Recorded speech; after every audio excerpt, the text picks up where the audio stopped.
FIDONET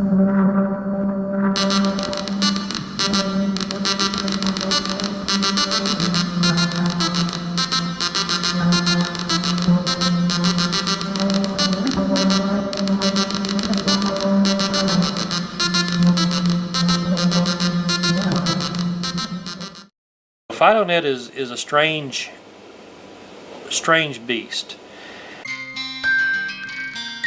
One day you called me up and said, "David, I found this really neat thing. You have to check it out." Yeah. And just threw our BBS away and brought up FIDONET. Oh, that was a remarkable revolution in BBSs with the FIDO boards. They were great because I mean, you get a message somewhere without having to make a long distance call yourself. The feeling was just indescribable. The feeling was actually greater than the feeling that I had when I actually first started the bulletin board. You know, I mean, it was like a feeling of, okay, I really am a sysop. I've been accepted by my fellow sysops. We would literally sleep on the floor in that room waiting for the phone to ring, knowing that we were getting our nightly load of FIDONET info. And it was like, you know, you were always the first person up there to wait, and you would watch the progress meter. It goes, okay, we're done. Let's see who replied to my message, you know. FIDONET was really our first ability to sort of be in the broader community like the internet feels today. FIDONET didn't invent something that didn't exist before, but it provided it to a whole new group of people. Yeah, this is just amazing that we can get mail messages around the world and nobody has to pay anything on all these phone calls. FIDO was really what brought bulletin boards into the modern era. And so be sure and cover that well.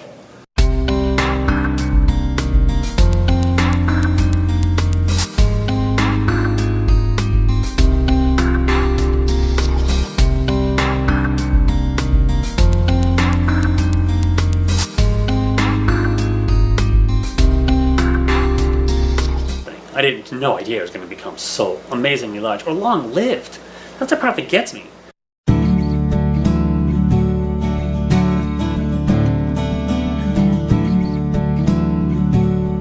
Phoenix Software was, I believe, if I remember correctly, the sole subcontractor with Microsoft to install MS-DOS on various manufacturers' hardware. I would sometimes just get a board nailed to a piece of plywood with a power supply that gives you shocks, no monitor, and CPU and memory, and an EEPROM socket, and a list of I/O ports. And I would burn a PROM on my 8086 machine, and I would stick the PROM in, and I would make the screen clear. You know, then I would go step by step by step and make a machine come up cold. So I had this real concept of hardware-independent device layer. I thought, well, you know, I want to write a bulletin board. I get a spare few weeks. That can be easy. Well, you know, 10 years later, I'm still not done. But wrote this bulletin board, and it used the I/O layer I'd done for Phoenix. Ultimately, that's how I found Tom Jennings, was because I had this deck rainbow that needed communication software for, and didn't have any. John Medill, I don't know how, he ended up calling my bulletin board, said, hey, I got a deck rainbow. I also don't have an IBM PC. And for the first maybe year or so, all I knew was there was this incredibly bright mind on the other end of a keyboard that was typing words to me faster than I could read. It was very painful. He would tell me some data, I would make a binary, he would download it at 1200 baud across the country, you know, during the day, and we did this a dozen or 20 times, and finally the freaking thing worked. It was really it was fun. I mean, I remember a lot of anticipation about that first version, but I don't recall it not working, you know? Maybe that's just selective memory, but it just like always worked. And that's one of the things that was amazing about Tom. He cut a lot of code, and it worked. So there was a bunch of FIDO bulletin boards, and then John and I were just doing so much keyboard chat, you know, sysop chat crap. It was just making me crazy, and it was costing a fortune. So I don't know where I remembered that bulletin board to bulletin board message thing.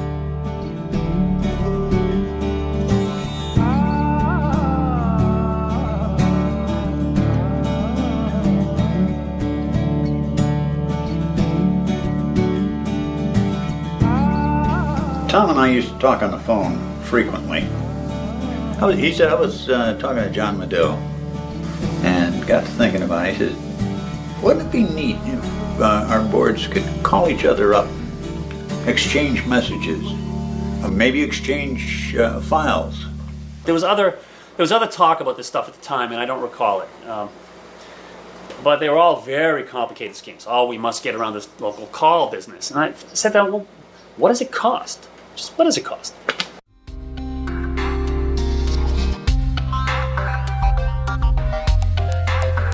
Just did the math. It just wasn't a whole lot of money. Basically, in 1 minute, you could move a couple of K of text or something. So the economics just went that bad. So did the first FIDONET. We went through this transition where we went from being FIDO BBS to being FIDONET. Tom Jennings had logged in during the middle of the night somewhere along the way, and he'd uploaded a new FIDO, another program called FIDONET, and a node list.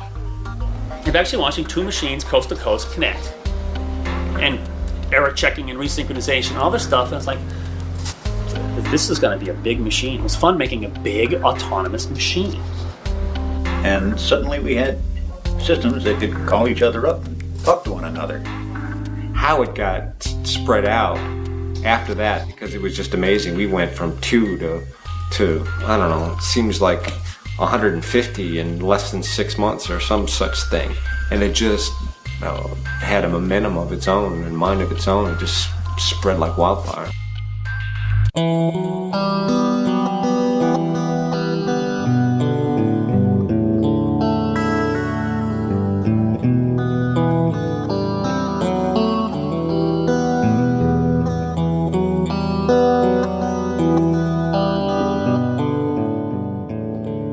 When Jennings was running it, somebody'd call him up with a change, and he'd write it down on a post-up, and he'd stick it up on the wall. And maybe he'd see it in a week or so and finally get it edited into the node list, and maybe it'd fall off the wall and he'd never see it at all. And his wall was a mass of post-its. How he ever found anything in what was on the wall, I don't know. He published the node list whenever he felt like it.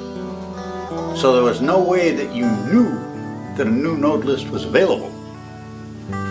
So Ken and I got together over the phone, and I said, we've got to do something about this.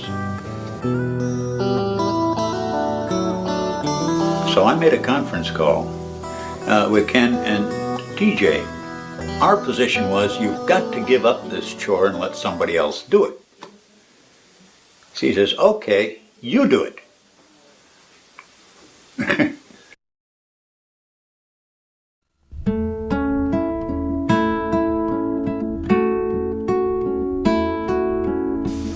The node list continued to grow, and by late winter, early spring of '85 now, we've been in business as a network almost a year. And that's when TJ laid the awful truth on us. He had 250 node limit. Well, we were about 230 nodes at that time. And so we started getting panicky. That's when we started talking about, what are we going to do? We're running out of node list space. The node list is becoming unmanageable. It's so big anyway.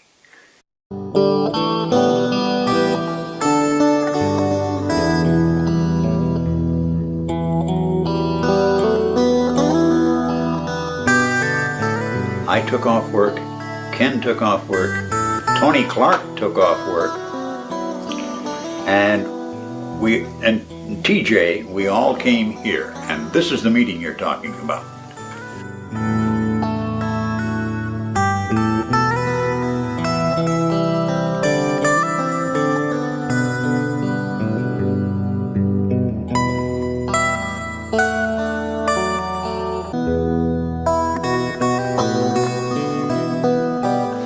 TJ had some maps in his knapsack, and he pulled out a map of the U.S. All it had was the outlines of the states. And Tony Clark and I got down there with the felt tip markers and started carving out regions.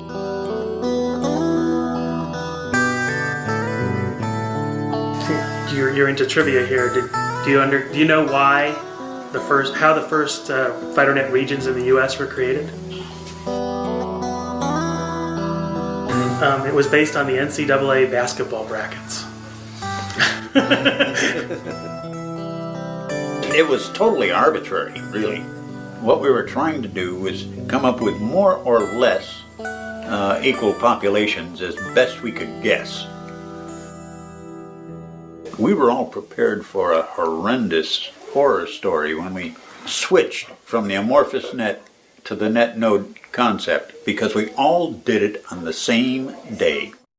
That sticks in my mind more than anything else when, they had us go from just nodes to net node, and how, they were all so worried about, we're going to do this at like midnight and everything's going to either work or it's all going to blow up, and everybody had to be ready to do the same thing at the same time, and, the good old days. I figured, it's going to be a catastrophe.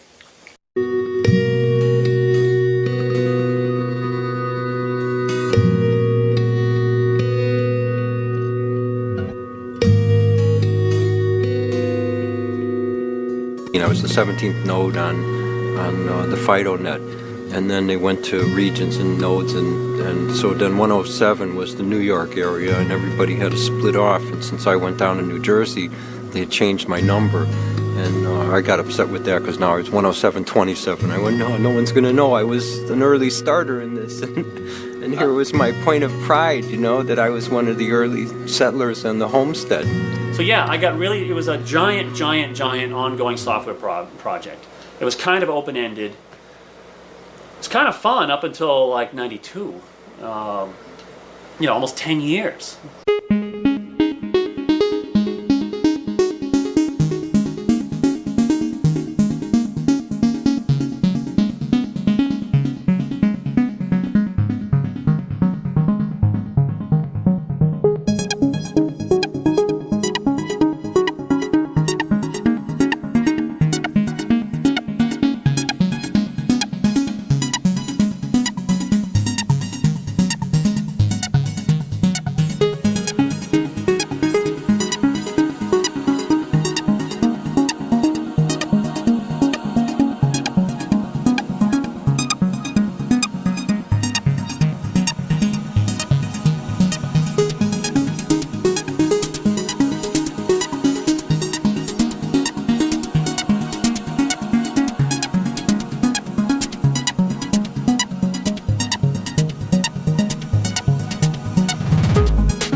It was amazing, some of the stories that I was told. During Desert Shield, and they're doing the build-up in Saudi Arabia, at that point, this is pre-internet. There was a Desert Storm Fido BBS over there. There was we were doing electronic mail to soldiers stationed in Saudi Arabia.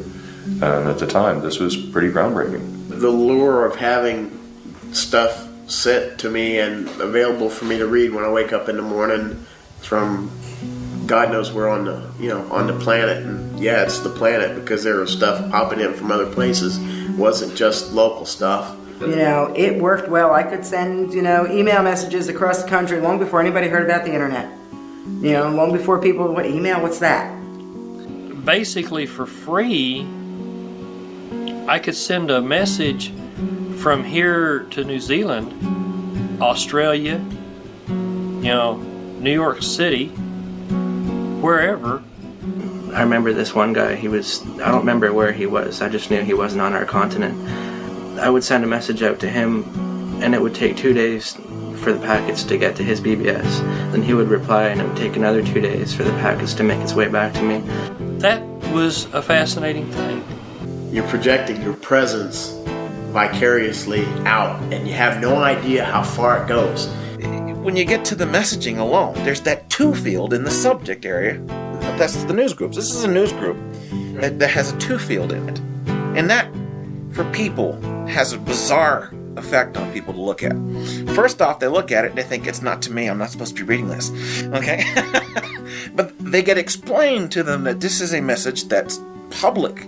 If they wanted it private, they had the option to. So they wanted you to see this. And they thought, well, he did that on purpose then, huh?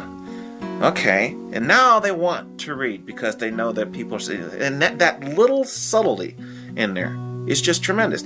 You could do your own filtering. You could decide which echoes you wanted to view, to participate in.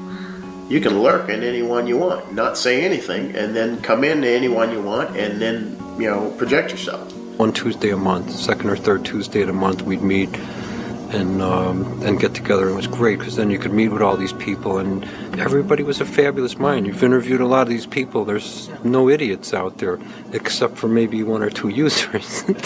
I think when I used to travel a little bit, and when I traveled, I usually took my node list with me because it was like the greatest BBS list. You could use that, and then find local ones. We met people all over the world. We had people come visit us from Australia, and they took a trip to the U.S., and what they did was they pretty much traveled around and stayed with other sysops. There were organizations that used FIDO as a means for communicating within different locations in a company. And it was a real cool tool for businesses to use at that time. If it was if it was a relatively small club of 100 people or 1,000 people that went on for 10 or 15 years, it'd be one thing. But it's like this huge, nebulous, swirling mass of chaos. And when people send me email, it's like from some area I never heard of. Like if there was about a year and a half, and I was getting email from .ru domains about FIDONET stuff in Russian to English dictionary language. It's kind of, and Russian is just a complicated language. It doesn't translate well. So it's like, I didn't even know what they were talking about. But it was flattering. It was, it's generally good. They were asking questions, and if I could answer, I'd answer. So just these, so clearly FIDONET was having a little mini something or other in .ru land, and I don't know what it's about.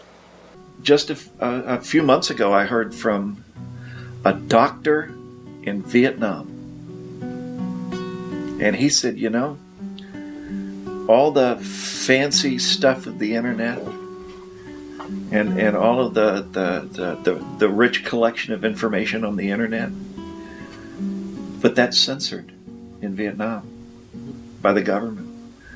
But phones are not. And he said, do you know I get HIV information that is the latest and the best HIV information anywhere on the planet? He said, and I get that through BBSing because they don't censor the telephone. So they can shut the internet down, but there's still a way in. And he said, thanks. Without FIDONET and Opus, a lot of people would be dying that aren't dying. So that's cool. You came and went. Tom is a fictional character that I've read about on the internet and in the Fido News. The deification of Tom? Yeah.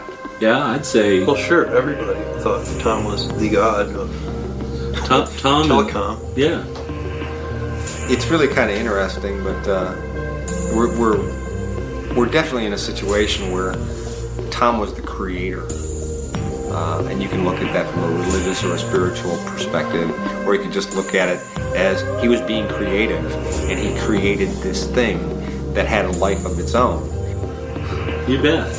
And when you got to meet him, he was so aloof, just because he's a character. You figure that out after years, Tom was this incredibly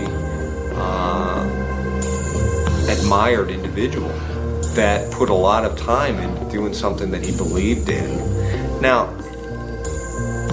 maybe it was just for the excitement. Maybe it turned into something. Maybe what everybody thought it was for Tom was nowhere near what it was for him. And I imagine that that's probably the case. I guess everybody really has their own view of the, quote, Tom Jennings dream. He did a lot to promote that messianic image. Now, you're talking to him, now this is 20 years later, okay? And we've all hopefully grown up a little bit or changed in a number of ways, but there was no stronger supporter of the messianic image of TJ than TJ. Right. Yeah. Absolutely chaos. You know, it was like, yeah, I'm saying this. Let's hear the applause from the wings. That's what I'm saying. You know, and Lord love him, he deserves kudos for what he did. There's no question about it. His idea was we were in FIDONET to communicate. I don't think Tom wanted to be the emperor of anything, and I think he'd probably be amused by the idea of people coming to him saying, "Oh, Holy Father, we want you to rule on something for us." Everybody's going to have their view of what Tom Jennings' dream for FIDONET was. I think really his dream was, in a nutshell, communication. Getting people to communicate.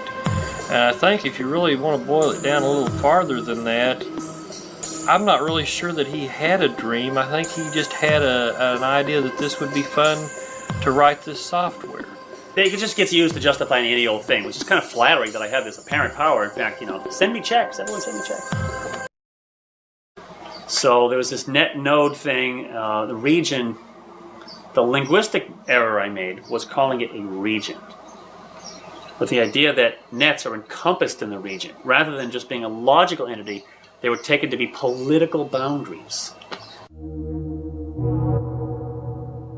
And this gave them this de facto position to assume geopolitical power over sections of the FIDONET. And that started in '84 and was, as far as I'm concerned, the goddamn fucking ruination of FIDONET. The political conniving over region stuff. And the little petty thief stuff. Oh, petty dim-witted bulbs who I still get mail from once in a while. The technology is easy, it's the politics that's hard. There was this whole political side that just, whoa, yeah. I have approached people in the past, hey, how about FIDONET? And they're like, ooh, too much politics, too much fighting. It's the same crap that's been happening ever since Tom created basically the second node out there. I mean, the politics have been going on since day one, and it's just people that are trying to do their own power plays. It's sad that they're taking a really nice technology and distorting it to their own means. FIDONET was a good thing. I really enjoyed being associated with FIDONET. The politics killed him. Instead of getting something accomplished and done, when you put something on the floor, everybody else wants to be part of it, and the only way they feel they could be part of it is by trying to make that thing better. And then you get involved in a bitching competition about how it should be done right. Nothing ever gets done at all, and all that's left at the end of it is just a whole bunch of bitterness. When you have a small group of people, everyone knows, you know, and we might have foibles and differences, but I can see you're working on this, and so things sort of work out. But when you get to the point where you have people who don't know each other, then you get to the point where people perceive that there's an inside and an outside, and they're not inside, and things are being done to them from the inside, and then people scream and yell. Whereas if you would have said, we're doing it this way, this is how we're going to do it, you people make it work, would have been much better. But no, they could never get themselves to commit to paper on something. All the nights you sat there after sending flame mail to somebody, you know, oh, I don't want to coordinate with you anymore, you suck, bing, and you'd watch as and you would do a forced drop, right? You would force the upload to the node immediately, and then you'd sit there and you'd wait, and you'd pull the node, and then bing, it would come back, and oh, well, you're an idiot, and you have snakes in your bathroom, and yeah, you'd sit there, it was so funny to watch. I mean, now you look at it and it's ridiculous. But in a region, you would have little hot spots like this, and every now and then, like the Pittsburgh sysops would all be screaming, yelling at it there and see it. Like, I have no idea why. What's the big deal? Does the mail get through or not? It either does or it doesn't. Who cares? Then it just sort of started to become so much flamage. It was like you never were doing anything right. Then eventually it became almost a battleground where, well, you can't get it right, but I know I can, and then sort of everyone wanted it. Then it got into, well, we run the right BBS and they run the wrong BBS, so we need you to kick them out. Private individuals, most of whom had real jobs for real companies and did this in their spare time at their own expense, with their own money, and didn't have time to mess around with all this political stuff. Was I want to be able to turn my computer on, and I want my email to go, and I want my news groups, and I want my Echo Mail, and that's what I want. And I don't want to deal with the rest of this stuff. The day my computer stops working, and then maybe I'll get involved. We're not going to agree. We don't need to agree. The protocols have to run. That's all. We're never going to agree. We shouldn't have to agree. Technically, the stuff works, and if you want to spin off your own network, that's just fine. But the rest of it, he doesn't give a flying fuck about the politics of FIDONET any longer. I bet he's disappointed in how things turned out. You think so? If he were not disappointed, I think he would still participate. It just has to follow these minimal standards. The rest of it, I couldn't give a shit. Who, how, what bad thing they did, whether they're Nazis, Mother Teresa, I just don't care. And it doesn't matter. It just doesn't matter.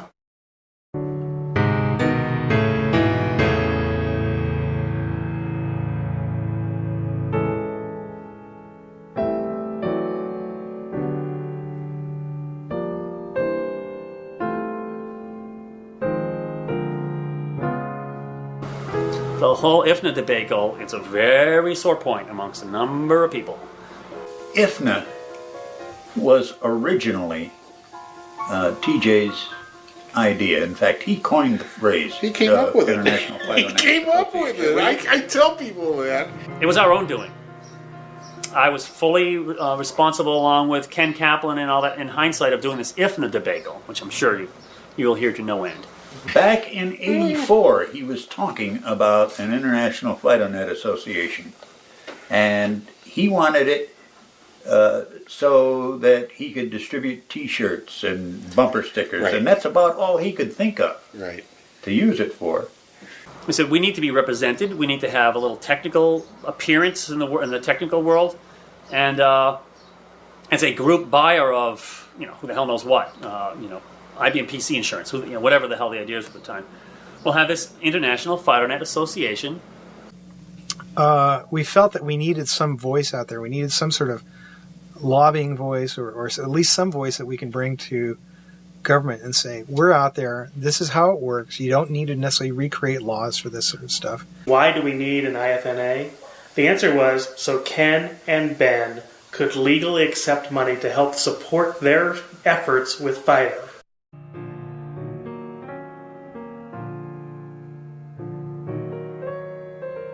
Ken's phone bill at that time was monstrous because he was pushing the node list out.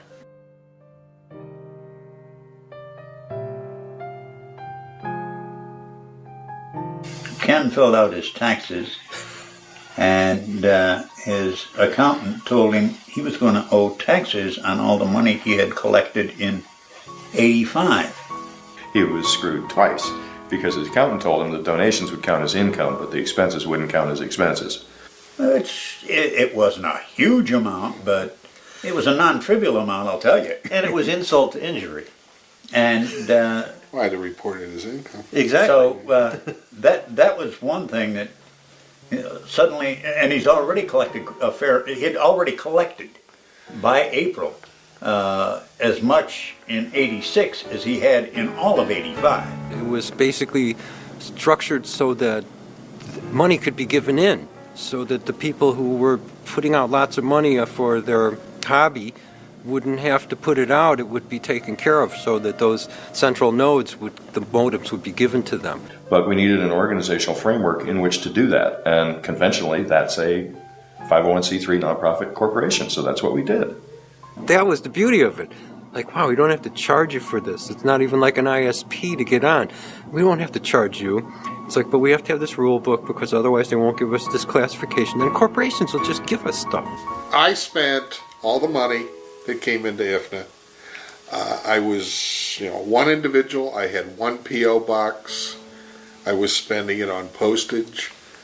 I was spending it on, some of it phone calls on corporation.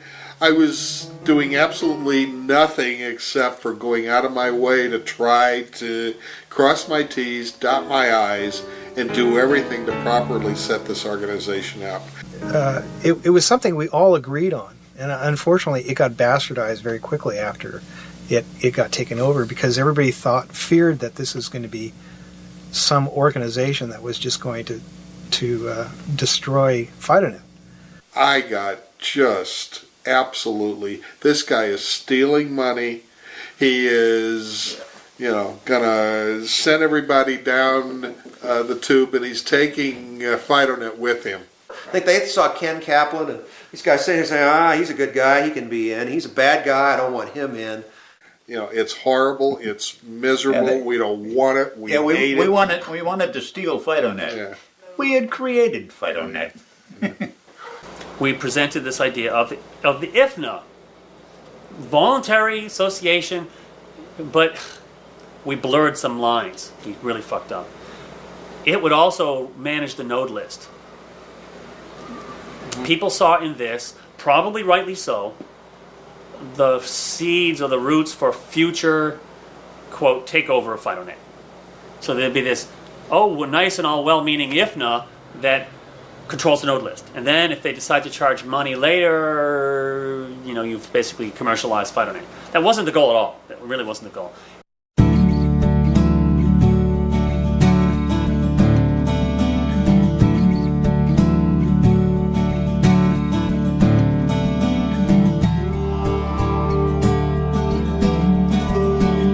Everybody had been able to think about it, because I guess they'd announced before this meeting that this was going to be the big organizational meeting of the IFNA, and they'd left people alone way too long to think about what that might mean. And they had already decided not only how horrible it was, but specifically which evil, foul, universal crime against humanity it was going to commit. And when they stood up there, I don't think anybody was more stunned than they were. What happened was it blew up in front of us. We were like shocked. People are screaming, we're being railroaded, blah, blah, blah. And then, once that polarization hit, which was within 30 seconds of the first meeting to discuss whether we should do this and whether this was the way to do it, it was spiraling out of control from then on. It was a whole horrible mess. We didn't understand what was going on. There was just no good way to please the masses. So IFNA was a nice idea, ill-conceived. I think on our side, people might have been less altruistic than others.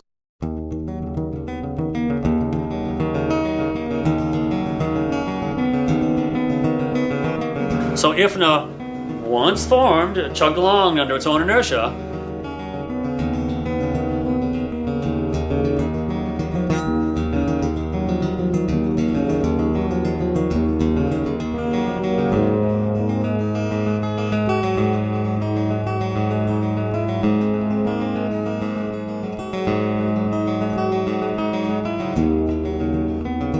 By 86, I think in 86 I did the big embarrassing debacle on the podium. Was very stressful and a painful day. Yeah, he was not a happy man that weekend. But we said, you people are fucked. This IFNA stuff. This was the classic animal, George Orwell's Animal Farm. It's like the third or fourth FIDONET conference. And everyone was just a bunch of dorky sysops, right? All a bunch of flabby white guys and 5% women. And we're in some banquet room for this conference, which was very heated. There's all this stuff. There's this evil lawyer involved. The guy who was running the conference was a lawyer from Denver. And he kept making speeches, and every time he opened his mouth, he made things worse. Basically, so that we went to this banquet room, everyone's like, well, this thing is getting to be really bad. We walk in, there's all these tables, you know, standard hotel banquet stuff, and then there's a little raised platform with a long table and chairs on it for the IFNA board. As for the raised dais, nobody did that deliberately. It's just the way the hotel set things up. So all of a sudden, it was genuinely us and them. And it's like, okay, you said you weren't going to do this, and you did it. They did it. And I was on the board. They wanted me to go, and I simply refused.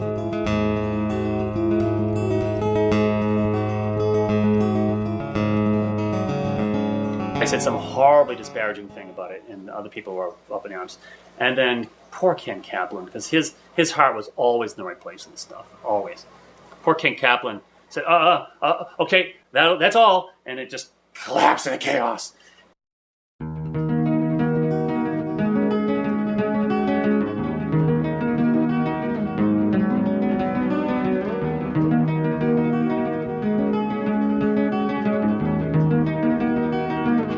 This lawyer, he wanted to simply fully commercialize FIDONET, period, pay to play. He wanted to charge people to be in the node list. He took me aside just before this meeting and said, you know, we're going to go into this and we're going to have some vote. I forget what the issue was. We're going to have some vote on whether you have to pay or something, whether you have to be a member of IFNA to be in the node list, the pivotal point. And this is up in his hotel room. He said, we're going to vote for it. It's a done deal.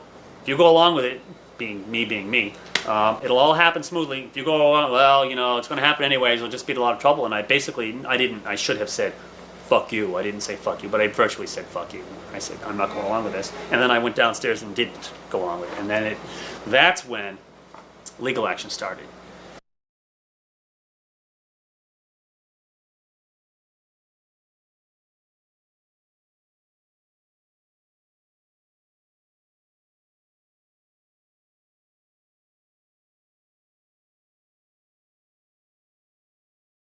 It was fairly easy for a small number of people to wreak a large amount of havoc. And it's easy also to lose perspective on that and realize that on a large scale, the network crawled on. It breaks up into little pieces and it reforms, and it doesn't really matter. Because underneath there's people who are using the network technology to do something between us, and there's this raging lunacy over here, and they just don't have to look and pay attention to it at all. And so that was its saving grace. It just runs in spite of the idiots.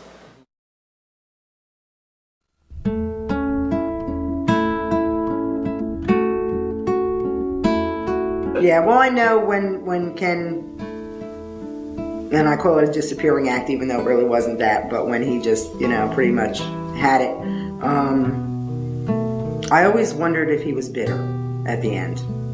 I mean, he got screwed. Yeah. But then again, they all did. That's the reason I burned out so early is I am not and never really was a bulletin board sys-up. What I was into was the technology, the creation of technology, the advancement of technology. That's where I got off. And when that started to wear out or slip away or whatever it did, I began to burn out. What I found is that I was competing for Tom's time when I talked to him about concepts and what have you. And at one point I just realized that I had to let it go, because fighting for space in this wasn't what I had in mind. You know, my involvement was pure curiosity and pure adrenaline and pure excitement. So when it stopped being those things, I fell out of that. Those jobs are thankless jobs. And yeah, you know, a lot of times you don't get the praise until you leave. It's so nutty, and you sit there and you're getting cursed at, and I'm not an evil guy. I know I'm not. What the hell? And they eat you up. It's like you're sitting there, and all of a sudden I realize, you know, my wife divorces me because I'm always on the computer, but I'm on for these stupid conference things, trying to straighten, you know, and explain myself over and over again. And You go, what am I doing this for? This was supposed to be a nice hobby. And whenever you throw up your hands and say, "Oh man, I quit. I'm so tired of this." Blah. Well, you can't leave. You're the greatest we've ever had. Really? Why didn't you tell me that? Back then. Why do you wait until now? When we let FIDONET go,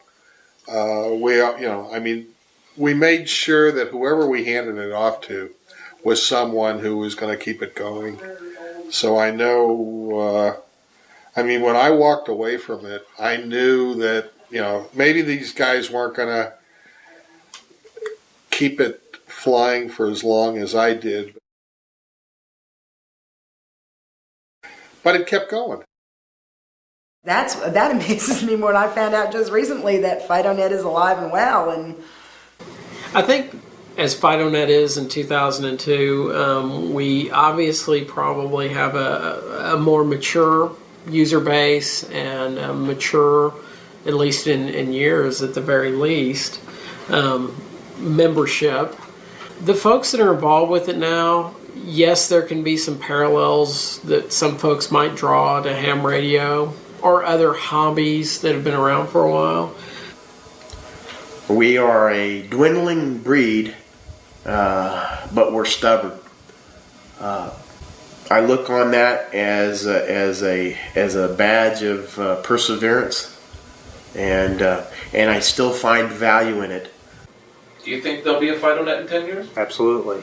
What it looks like, I don't know. And I'm not even going to try and predict. It'll be smaller, I would bet. But, yeah, there'll be a FIDONET in 10 years.